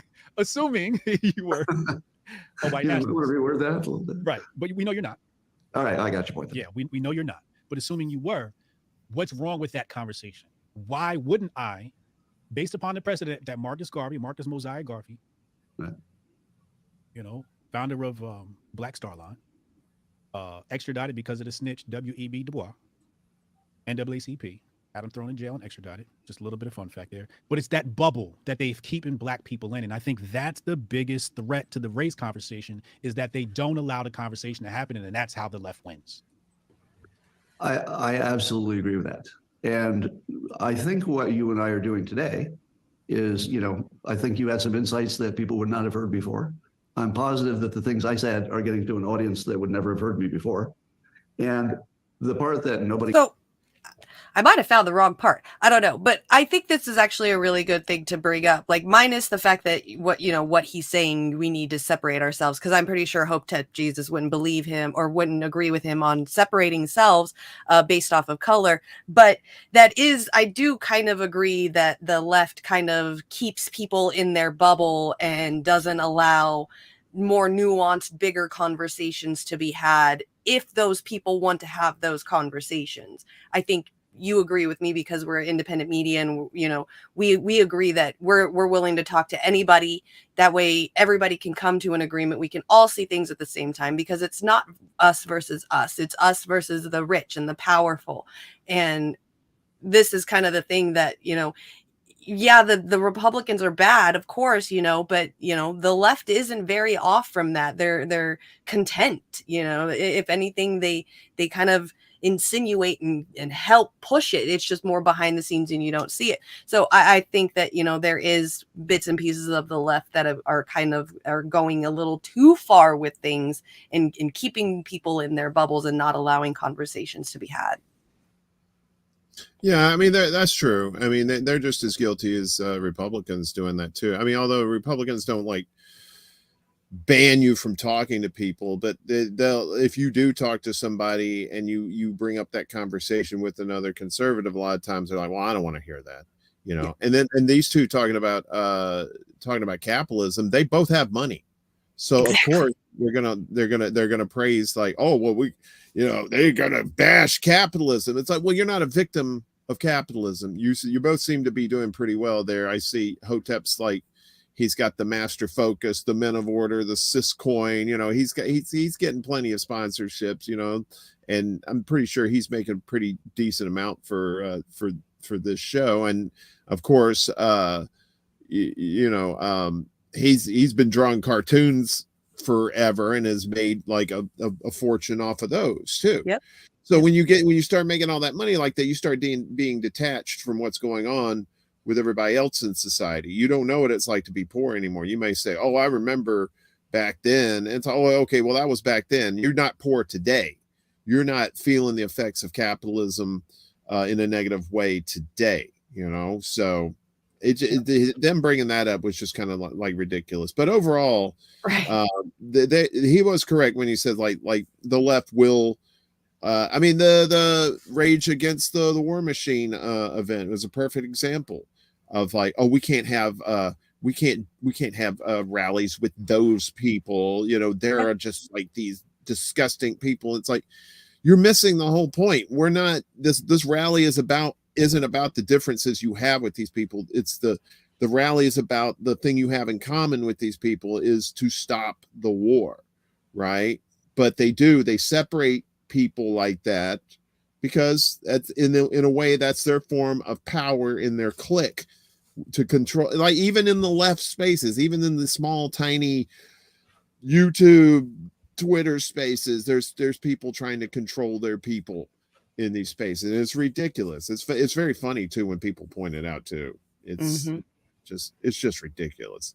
Yep. I know, it's so interesting to listen to Republicans talk, because like they'll throw a little bit of truth in and then they're just like out everywhere afterwards. Like they're on the right road and then bam, they're just everywhere, like a broom, I guess, or like a mop, where it's just like one stick and then all the things just go everywhere. That's Republican mentality to me.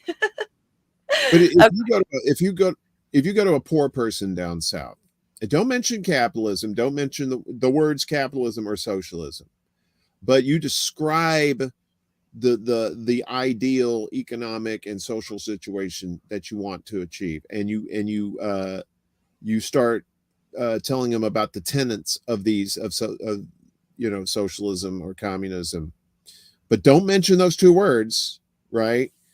More often than not, they will agree with you and say, yeah, we need to change the system to this. We need to make these changes because they're living in this system, right? They're Black people and poor whites too. Poor whites are victims of this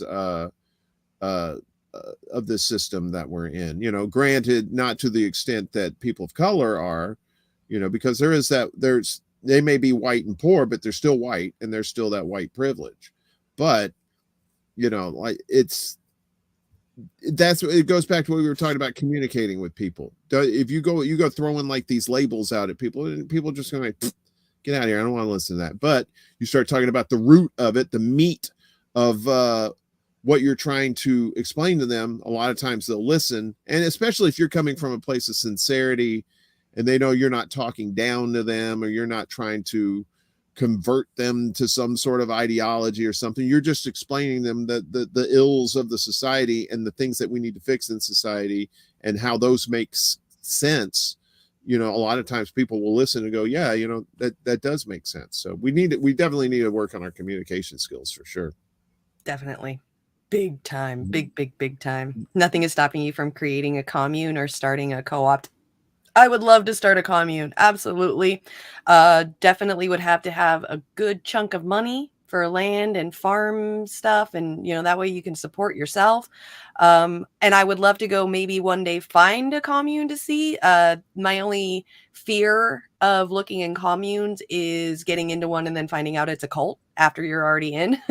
That's my only fear. But yeah, no, communes, co-ops, I think they're all great. That's definitely what a lot of us strive for. And co-ops, especially in businesses, at least I know us here, like my little group of friends, we definitely enjoy the whole co-op idea because it just makes everybody equal.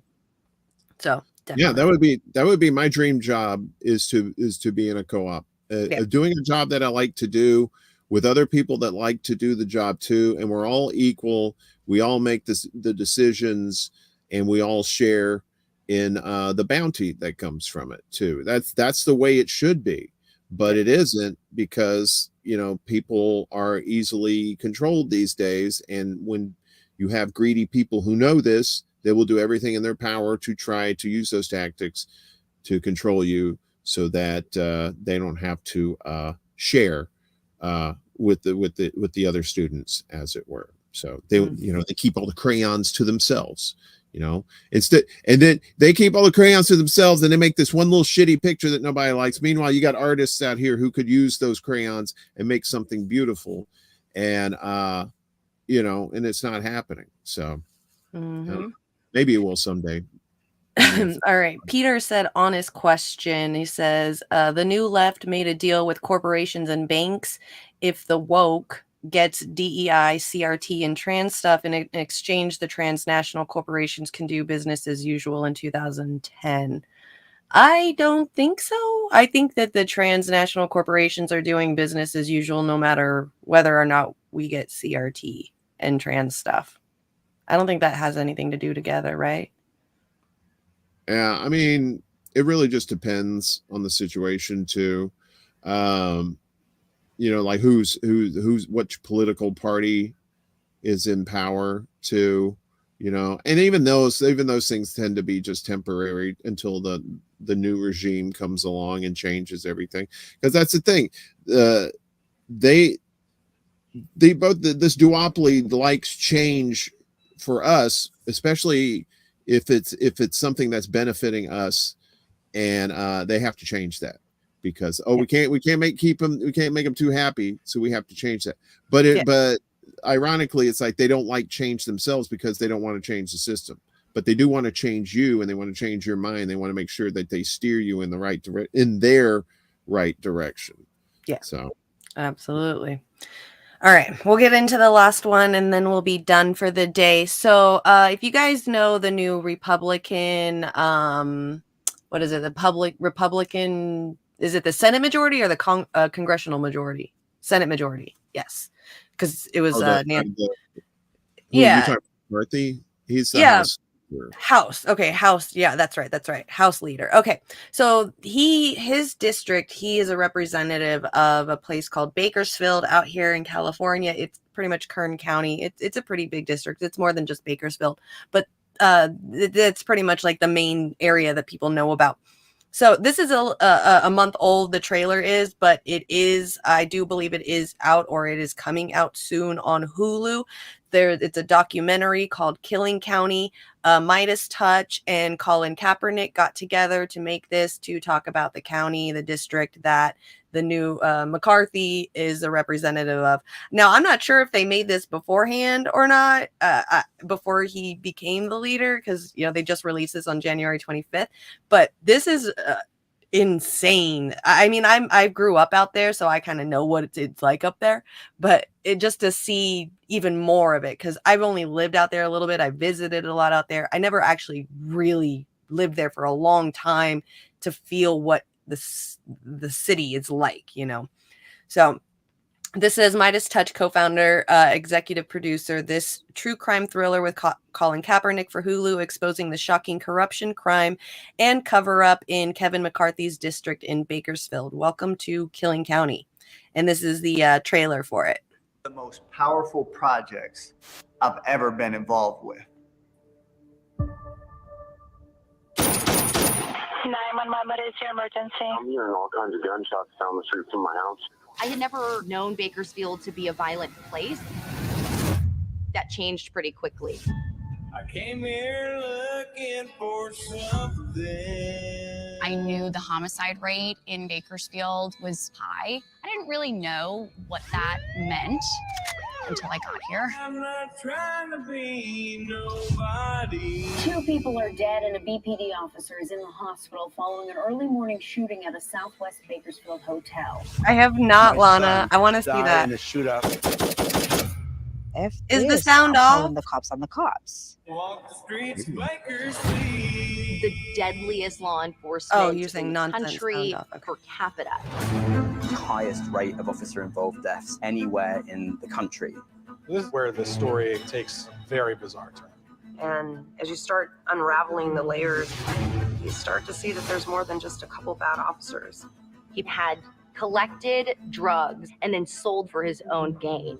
I was wrong, and I admit that today. One side, a celebrated character in a movie, and then a disgraced officer.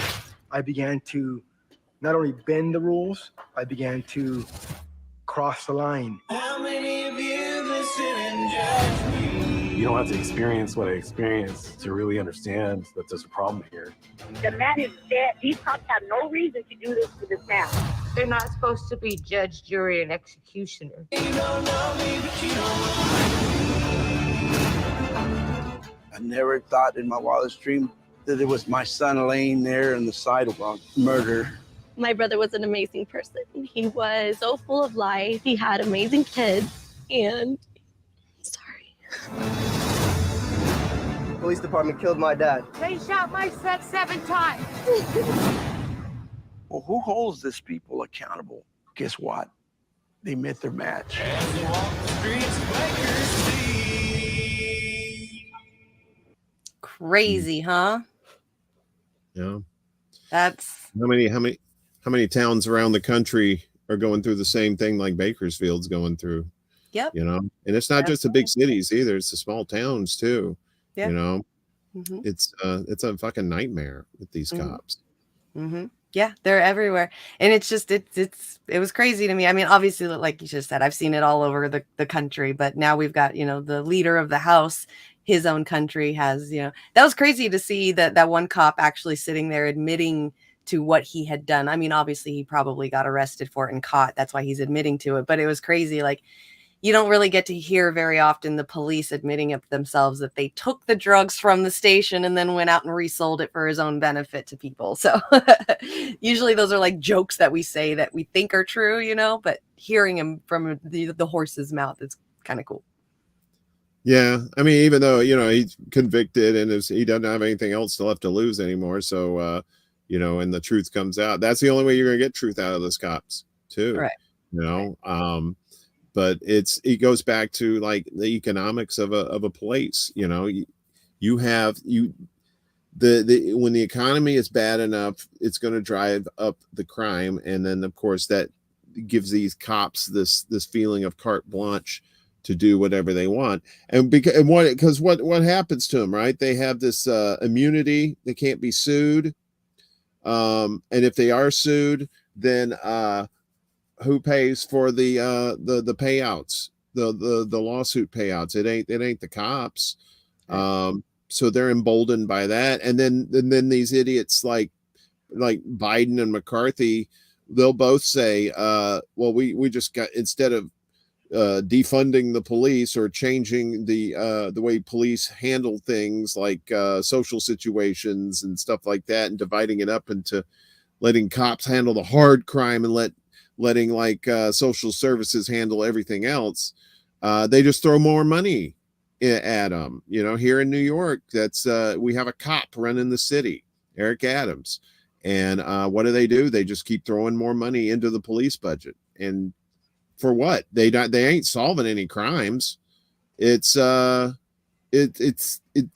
economy sucks and crime is going to go up, and so they use that as an excuse to control the masses like that. And it's nice to see in there that these people were at least protesting. But we need more than that. I don't know what the solution is, but it seems like protesting ain't enough. We have to do something else. I kind of shudder to think what we'd have to do. It's going to be ugly, because these cops are ugly. The people who control these cops are ugly. They use ugly tactics, and you have to use ugly tactics against them. I'm sorry. It's just that's the only way we're going to ever make things better, I think.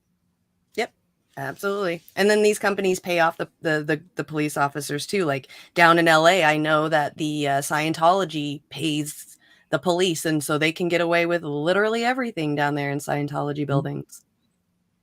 Well, yeah, and then these cops have their own gangs too, so they're all criminals themselves. Yeah, so I was watching one about what was it, like not Northern California, but like middle to Northern California. There's an area there where the police officers actually got in trouble because they would do badge bending. So however many people they had killed while on duty, they would bend that badge, and it was just barely bent to where you can just kind of see the little bent. So that way, if you had yours bent and seen other people's, you were in the same club. Wow, kind of like gang tattoos, only it's shields. Yep, that's fucking crazy. Yeah, it's crazy. Yep. Yes, forever love. Definitely, always film police. Always, period. Even if it's against the law, do it. Because and that's what's crazy too. They have now these places are enacting these laws where you can't film the police. That's ridiculous. That's got to be unconstitutional. Come on, they're public servants, so that's like saying you can't film a school bus from a public school. It's like, no, they're considered public property. So sorry, we're going to keep filming them. But they do that to keep people from exposing them, because that's what people do all the time. They expose these cops, and then nothing happens. They just end up throwing more money at the cops. And it's just so it's like Ed says, we're in the Star Trek mirror universe where everything is just ass backwards from the way it should be. So I'm working on, I'm not a scientist or a physicist, but I'm trying to work on a way to get us to the other universe where all this shit is just like nonsense and it's not even considered part of society. So I'll let you know on the progress on that. It never happens. So fingers crossed. Fingers crossed. All right, we got about 10 more minutes left. All right, so you got anything coming up? Yes. So at 8:00 Eastern tonight, Jose Vega is going to be on. Good Bronx chap, nice muckraker, likes to go to these the town halls where AOC and Hakeem Jeffries and tell it like it is, and expose these people. And let these he gives the opportunity, these politicians an opportunity to show how much they are indebted to the elites and the oligarchy. And I think it's just a breath of fresh air. He's been on a bunch of shows already. He's a pretty popular guy, but I wanted to get him on because I wanted to find out where that came from. Like, what was his Marvel origin story that made him want to go to these things and shout at these people. So that's coming up tonight at 8 p.m. And I believe we're going to be on YouTube, Rockfin, Odyssey, and maybe Facebook. I'm not sure. So that's what's coming up tonight. And then I'm taking a break the rest of the week. The streaming thing is I'm old and tired and I need my rest. I need my medicine. So, right. But I've got beer in there, so I'm going to be drinking beer tonight. But that's what I got going on. Nice. Thank you. Okay, awesome. Well, for me, what do I got going on? Tomorrow, I just got the information today. Tomorrow, I will be having Ron Placone on the show here. So I'm pretty sure we're going to be talking about net neutrality or something that has to do with the internet freedom. So I'd probably be doing my homework today. I know that me and him have talked sometimes behind the scenes about this whole internet freedom thing that he wants to get started going. He's been all about that for a really, really long time. Even like I started listening to him about it when Jeet Pai was like the FCC guy. So the guy with the big giant coffee cup, you remember him. So we've been pretty much fighting against or fighting for net neutrality for a while. Internet should be a utility. Free speech is free speech. So we're going to be having him on tomorrow, and then I'll be doing my show normally for the rest of the week, 1 p.m. to 2 p.m. I don't think I have anything else. We got our show on Saturday night. So keep an eye out for that one. And I think I may do another Mundus Ultra Friday at midnight. I'm starting to shine to the fact of doing 2 shows a weekend. I don't know. Okay. Maybe the lack of sleep talking, I could be, I haven't taken my pills yet. So, we'll see. But definitely Saturday night at midnight Eastern. So people can see the Jimmy Show with special guest Uncle Warren pushing the buttons. So I like pushing the buttons. Maybe that's what I should do. You should just be on the show by yourself, and I'll be in the background. Did you feel a loss today? A loss? Did you feel lost today, not being able to push buttons? No, it was great. I just want to make sure I didn't pass out. Not because of the things we were talking about, but just because I wasn't doing anything. I think that's another thing. I think that's why I can stay up from midnight to 2 or 3 in the morning here, is because when I'm constantly doing something and looking around and making sure, everybody's where it needs to be, that kind of keeps you awake. That's why it usually takes me like a couple hours to go to sleep after the shows, because I'm still kind of doing the show even after the show is done. So, but today it was just like, oh my, this is relaxing.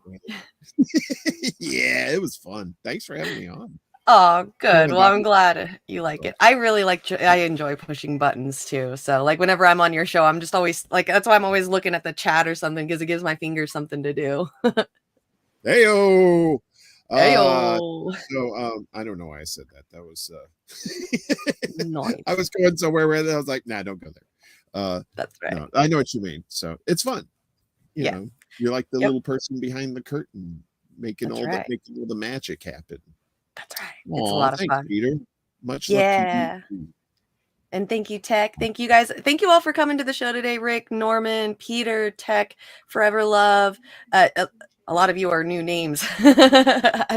Graffiti Forensics, Lana, thank you for your awesome input. Thank you. Monsa West. I'm trying to look for like familiar names from like the get-go. Oh, Willie, there we go. Willie and Rick, of course. Sherry, thanks for coming. Yona, I hope you didn't go anywhere. I know he was like starting to get really upset with the way that this guy was talking, so I think he took a little bit of break. But we are about to put on one of Yona's songs before we get off of here. It is called Recolonization from the DJ Hi Yona, and then that should be it for the day. So I hope you all enjoy this, and I will talk at you all tomorrow. Peace. Recolonization. DJ Hi Yona in the house. Time to get y'all back up on some African facts. All around the mats.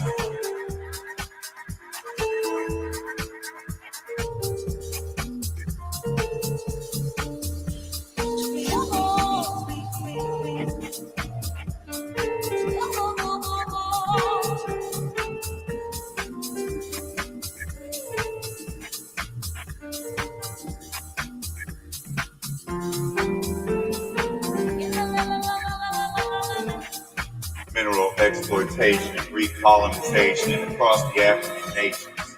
That's the situation.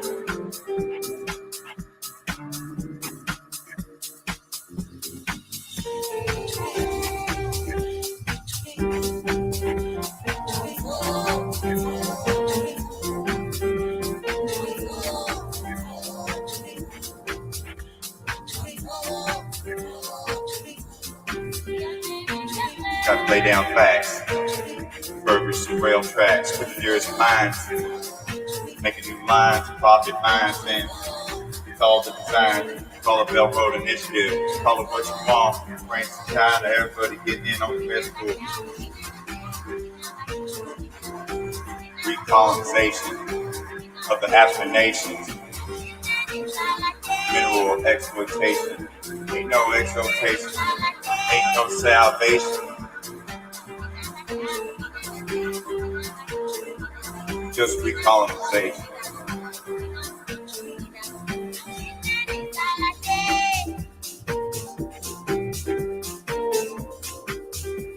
Rare earth, what's your worth? Taking more turf, got the blue helmets rolling around, and you hear the sound. More profits been found.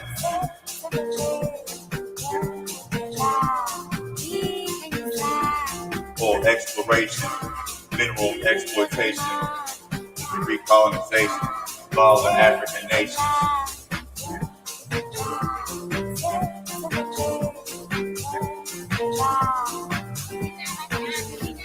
Time to lose and fail, lay down some standard gauge rail to the nearest mine.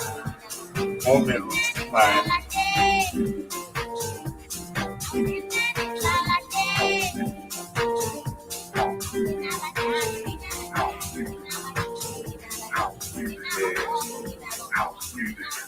Monetize, industrialize, profitize, civilize.